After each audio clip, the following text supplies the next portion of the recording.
আমরা 1971 সালের রক্তক্ষয়ী সংগ্রামের মাধ্যমে যে বিজয় আমরা অর্জন করেছিলাম, সেই স্বাধীনতা যুদ্ধের তিনটি আমরা মূল মন্ত্র ছিল গণতন্ত্র, সাম্য, মানবিক মর্যাদা।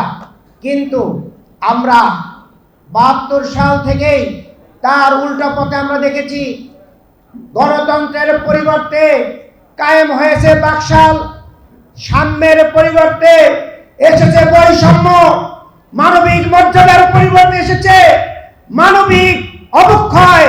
মানুষের যেখানে কোনো মূল্য ছিল না, সেখানে রাষ্ট্রের প্রধান বলা হয়েছে সিরাজ শিকদার কোথায়, এইভাবে মানুষকে মূল্য দেওয়া হয়েছে। সংগ্রামী ভাইয়েরা, তারই ধারাবাহিকতায় শেখ হাসিনা বিগত 15 বছরে যে জুলুম, নির্যাতন, আয়নাঘর